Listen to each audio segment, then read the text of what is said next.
Welcome back बड़ी सत श्री अकाल सब वधिया ते कमाल। दोस्तों 2026 में अगर आप अमेरिका आने का सपना सोच रहे हो, यहाँ रहने के लिए सोच रहे हो, तो सबसे बड़ा सवाल यही आता है कि कितने पैसे चाहिए अमेरिका में रहने के लिए। मैं अयाशी की तो बात ही नहीं कर रहा, मैं बात कर रहा हूँ सर्वाइव करने के लिए। क्या आपको $2000 चाहिए, $5000 चाहिए महीने का, $10,000 चाहिए? कितना पैसा चाहिए अमेरिका में रहने के लिए? ये क्वेश्चन, ये सवाल मैंने इतनी बार देखा अपने यूट्यूब चैनल के कमेंट सेक्शन पर कि सर इसके बारे में वीडियो बनाओ। तो आज मैं आपको रियल नंबर के साथ बताने जा रहा हूँ। एक सिंगल बंदा, एक सिंगल इंसान, एक ऑर्डिनरी मैन, एक्स्ट्रा ऑर्डिनरी भी नहीं, आपको कि बड़ा बिजनेसमैन, एक नॉर्मल आदमी जो जॉब करता है अमेरिका के अंदर, उसको भाई इतने पैसे तो चाहिए अमेरिका में सर्वाइव करने के लिए। आ जाओ फिर करते हैं बात। तो पैसा जितना मर्जी बनाओ वो कम ही लगता है। यहाँ पर लोग मैंने ऐसे भी देखे हैं जिनकी महीने की सैलरी $1,00,000 है फिर भी कम पड़ रही। शौक, अब शौक आप जितने मर्जी बना लो, लेकिन आज मैं बात कर रहा हूँ कि एक कंफर्टेबल जिंदगी अमेरिका में जीने के लिए। और एक कंफर्टेबल जिंदगी क्या है? सर पे छत, पेट में खाना, घूमने को कार, आपका इलेक्ट्रिसिटी बिल, वाटर बिल और फोन बिल, ये सब अगर आप कवर करते हो तो आप एक कंफर्टेबल जिंदगी अमेरिका के अंदर जी लोगे। बाकी रहे आपके शौक, तो शौक तो भाई किसी को घोड़ा पालने का शौक है तो किसी को जेट उड़ाने का, किसी को अपना प्राइवेट जेट चाहिए, वो आपके ऊपर, उसके लिए मेहनत आपको अलग से करनी है। तो वीडियो से पहले एक डिस्क्लेमर देना चाहूँगा दोस्तों, आप अमेरिका में आए हो पैसा कमाने, तो खूब पैसा कमाना, रुकना मत। जहाँ अपॉर्चुनिटी दिखे वहीं पैसा बनाओ। अब मौका मिला है अमेरिका, यार मैं तो बोलता हूँ ऊपर वाले का आशीर्वाद है इस कंट्री पर, क्योंकि इस कंट्री में आपको कुछ ना भी आता होगा ना, फिर भी आप मेहनत करके, हार्डवर्क करके बना लोगे, पैसा बना लोगे। जो इंसान अमेरिका में 5 साल डेडिकेशन के साथ लगा दिया, मैं कहता हूँ वो राजा बनेगा। ये मैं देखा हूँ यहाँ पर लोगों को, ये मैं पर्सनल एक्सपीरियंस से आपको मैं बता रहा हूँ। जब आप यहाँ का सिस्टम समझोगे, यहाँ का सिस्टम ऐसा है कि एक अनपढ़ बंदा भी जिसको कुछ नहीं आता, वो भी हार्डवर्क करने के बाद अपना बिजनेस खड़ा कर सकता है। ये है अमेरिका। बाहरी देशों में ऐसा नहीं होता दोस्तों। बाहरी देशों में तो वो जो जनरेशन होती है ना, वो उसी साइकिल में फंसी रहती है। वो बेचारे निकल ही नहीं पाते, ऊपर जनरेशन उनकी बढ़ ही नहीं पाती। अमेरिका में सबसे बड़ा खर्चा जो है वो है रेंट का खर्चा। अब चाहे आप इमिग्रेंट हो, चाहे आप यू सिटीजन हो, दोनों के सामने यही सबसे बड़ा पहला टास्क होता है कि यार जो छत है उसकी कॉस्ट कैसे पूरी हो, उसकी कॉस्ट कितनी होनी चाहिए। तो इस वक्त अमेरिका में $1200 से लेकर $2000 के बीच, अगर आप इसके बीच में रेंट भर रहे हो तो सही है। अगर आपका रेंट इससे ज़्यादा जा रहा है और आमदनी उतनी नहीं है, तो दोस्तों आपको सोचने की ज़रूरत है। और ये मैं सिंगल बंदे की बात कर रहा हूँ, सिंगल। अब सोचो अगर आप किसी के साथ रिलेशनशिप में हो या फिर दोस्तों के साथ हो तो रेंट और कम हो जाएगा। मैं एक सिंगल इंसान की बात कर रहा हूँ कि $1200 से लेकर $2000 के बीच में आपका रेंट कहीं भी रह लो अमेरिका में पूरा हो जाएगा। हो सकता है किसी जगह जैसे लॉस एंजलिस, बड़ी बड़ी सिटीज़ में थोड़ा सा ज़्यादा हो, लेकिन इतने में आप घर, जो अपनी छत है, वो आप निकाल लोगे। तो ये नोट करते जाना, क्योंकि ये सब एडअप करके बताऊँगा मैं आपको कि एक महीने में एक्चुअली में आपको कितनी तनख्वाह चाहिए, कितनी आमदनी चाहिए, ताकि आप कंफर्टेबली अमेरिका में रह सको। अब दूसरी कॉस्ट है पेट पूजा दोस्तों।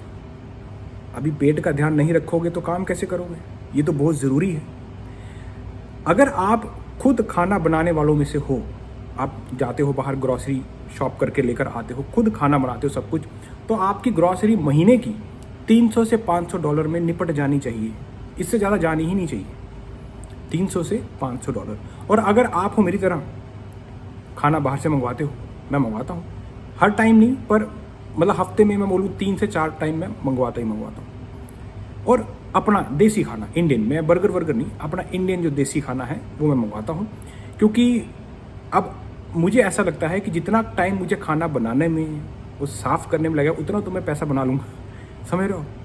तो ये आपको सोचना है कि आप खाना बनाने में तेज़ हो, आप बना सकते हो, फटाफट निपटा सकते हो, क्या आपके उतना वक्त है? क्योंकि अमेरिका में टाइम की बहुत इंपॉर्टेंस है दोस्तों। तो अगर आप बाहर से खाना मंगाते हो तो फॉर एग्जांपल अगर दिन का $20 भी आपका लगता है तो महीने का $600 तो गया। तो अगर आप बाहर से ग्रॉसरी करते हो तो 300 से 500, और अगर आप बाहर से फूड डिलीवरी जैसे डोरडैश से ऑर्डर मंगवाते हो तो आप जो है 700, 600, 700 या 1000 मैक्सिमम ले लो, उससे ज़्यादा खर्चा नहीं होगा। मैं अपनी बात करूँ दोस्तों तो महीने का मेरा ग्रॉसरी मतलब बाहर से खाना मंगवाने का करीब $400 खर्चा है। और वो भी मैं ब्रेकफास्ट जो है वो अपनी खुद बनाता हूँ। ब्रेकफास्ट जो होती है वो उसमें है ही क्या यार, ऑमलेट, ब्रेड, दूध, ये सभी होता है जिसमें जो प्रोटीन है वो आपको लेना है। अब आप चाहे आप अंडे से ले लो, पनीर बना के ले लो या किसी और चीज़ से ले लो। तो मेरा ब्रेकफास्ट मैं खुद बनाता हूँ, जो मेन मील होता है वो मैं बाहर से मंगवाता हूँ। तो करीब महीने का 400 से मैक्सिमम 500 ले लो, उससे ज़्यादा नहीं जाता। दोस्तों अगला जो खर्चा है वो है गेड़ी मारने का खर्चा। गेड़ी मतलब कार, आपकी जो कार है, जो आपका ट्रांसपोर्टेशन का खर्चा है, वो भी एक बहुत बड़ी कॉस्ट है अमेरिका के अंदर। क्यों? क्योंकि इसमें आती है कार पेमेंट। अगर आपने कार जो ले रखी है वो फुली पेड नहीं है, आप इंटरेस्ट पे कर रहे हो, उसकी पेमेंट कर रहे हो मंथली, तो करीब आपको आसानी से $500 तो पड़ेगी। इससे कम में मुझे नहीं लगता कि एक नया इमिग्रेंट जो अभी भी आया है उसको इससे कम की पेमेंट होगी। हाँ, मैंने आपको कहा, अब कार आप जितनी मर्जी महंगी ले लो कम पड़ेगी, ठीक है ना, तो उतनी ज़्यादा पेमेंट भी होगी। मैं एक एवरेज रिलायबल कार की बात कर रहा हूँ कि $500 में निपट जानी चाहिए आपकी मंथली पेमेंट। क्योंकि उसके बाद गैस $100 से $200 महीने का। अब जैसे मैं ज़्यादा इतना कार वगैरह चलाता नहीं हूँ कि घुमा लिया ज़्यादा। अगर मैं कभी कभार चलाता हूँ तो जैसे कभी ऊबर या फिर कभी जो साइड गिग होता है ना पार्ट टाइम में, कभी कभार उसमें मेरी कार ज़्यादा चलती है। बाकी घूमने का मेरे को ऐसा नहीं है कि मैं यहाँ मतलब सीधा जा रहा हूँ कैलिफोर्निया, न्यूयॉर्क, समझ रहे हो, ऐसा नहीं है। तो वो भी आपको कॉस्ट देखनी है कि आप कितना घूमते फिरते हो। तो गैसोलीन का खर्चा करीब $100 से $200 मान के चलो महीने का, जो आपने काम पर जाना है, जॉब पर जाना है, कुछ सामान लेने चले गए या संडे को कहीं घूमने चले गए, है ना, तो इतने में वो निपट जाता है। और इसमें एक और चीज़ नोटिस करना, आप जब भी आप कार लेते हो तो माइलेज वाली कार लेना, जिसका मतलब 26 माइल 30 माइल एक गैलन की एवरेज हो। क्योंकि यहाँ पर लोग बैठे हैं आपको डीलरशिप वाले, अरे सर V8 ले लो, V6 ले लो, अरे मैं चाटूंगा उसको। 60 माइल से ऊपर आप स्पीड चला नहीं सकते, चलाओगे तो पकड़े जाओगे, तो ज़्यादा बड़ा इंजन क्या सिर में मारोगे। तो ये भी चीज़ें हैं। अब मैंने आपको कहा सर्वाइवल की बात कर रहा हूँ मैं, कंफर्टेबल ज़िंदगी की बात कर रहा हूँ मैं, अयाशी की बात नहीं कर रहा। अयाशी में आप कॉर्वेट ले लो, लैम्बोर्गिनी ले लो, मैंने कहा ना वो तो शौक जितने मर्जी हैं। लेकिन अगर आप हो कि भाई सेटल होने आए हो, नए नए अमेरिका में आए हो, तो आपको एक ऐसी कार चाहिए जो रिलायबल हो। V6 इंजन भी लेने की ज़रूरत नहीं है, आप जो 4 सिलेंडर कार होती हैं वो लो, एवरेज भी अच्छी मिलेगी, उनकी मेंटेनेंस कॉस्ट भी ज़्यादा नहीं है, और आप अच्छे से अपनी जो है सेविंग भी कर लोगे। और भी अच्छा है अगर आप जितनी जल्दी हो सके अपनी कार की पेमेंट्स निपटा दो, टाइटल लो, ओनर। मैं सच बोलूँ आपको, 1 साल के अंदर आपको अपनी कार की पेमेंट निपटा देनी चाहिए। क्योंकि वो जो इंटरेस्ट जा रहा है ना दोस्तों, अगर कार है $30,000 की, इंटरेस्ट पे करोगे आप $50,000, इतनी कॉस्ट बढ़ जाती है कार की। तो 1 साल तक रखो, ताकि 1 साल में आपका क्रेडिट बन रहा है, हिस्ट्री बन रही है, 1 साल के बाद निपटाई कार, टाइटल आपके पास, तो आपकी मंथली कार पेमेंट कम हो जाएगी। गैस, और तीसरी जो कॉस्ट आती है वो है इंश्योरेंस। ये तो देना ही देना है। अमेरिका में अगर आप रह रहे हो और आपके पास कार है तो इंश्योरेंस कॉस्ट तो आएगी। वो करीब है $150 से $250, $150 to $250। ये सब ऐड अप करना, लास्ट में बताऊंगा कि मंथली खर्चा कितना है एक सिंगल बंदे का अमेरिका के अंदर। और इसके बाद खर्चा आता है दोस्तों इलेक्ट्रिसिटी बिल, वाटर बिल, ये भी $100 से $200 के बीच में एक महीने का निपट जाता है। आपका फ़ोन बिल $50 से, अगर आपने वाईफाई लगाया है तो $100 के अंदर निपट जाएगा। तो ये हैं दोस्तों मोटे मोटे खर्चे जो आपके होंगे ही होंगे, मतलब ये आप अवॉइड नहीं कर सकते, ठीक है। काफ़ी सारी चीज़ें होती हैं, जैसे अब इंसान बोलता है कि यार ये ब्रांड नहीं डालना, मैंने ये डालना है ना, पर ये जो मैंने आपको कॉस्ट बताई है ये आप अवॉइड ही नहीं कर सकते, इसका कोई वो है नहीं, कोई दूसरा तरीका। खाना तो खाना है ना, कार तो चलानी है आपको, रेंट तो देना ही पड़ेगा। तो ये कुछ ऐसे खर्चे थे जो आपको देने ही होंगे। तो ये अगर मैं टोटल करूं, जो मैंने आपको स्क्रीन में दिखा रहा हूं, करीब आपको $3,000 तो चाहिए ही चाहिए एक महीने का अमेरिका में सरवाइव करने के लिए, कंफर्टेबली जीने के लिए। मतलब ये वही बात है कि $3000 आपने कमाया वो जाएगा लगभग।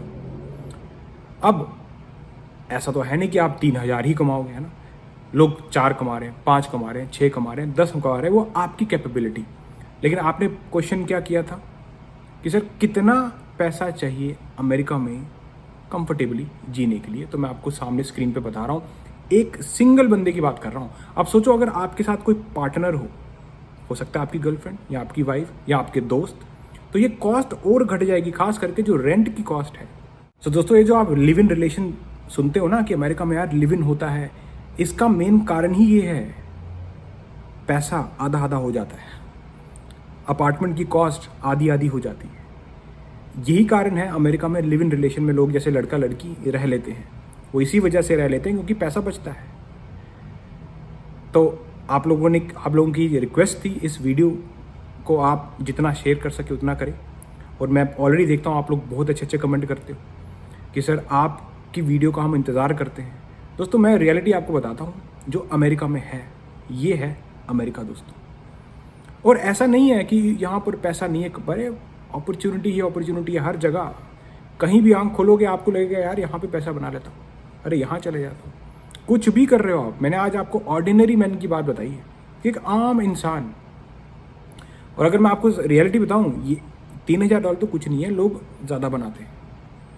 लोग, अगर मैं कुछ ऊबर ड्राइवर्स की अगर मैं बात करूँ, खाली ऊबर चला के ऐसे भी लोग देखे हैं जो 10-10 हज़ार भी बनाते हैं, 7,000 6,000।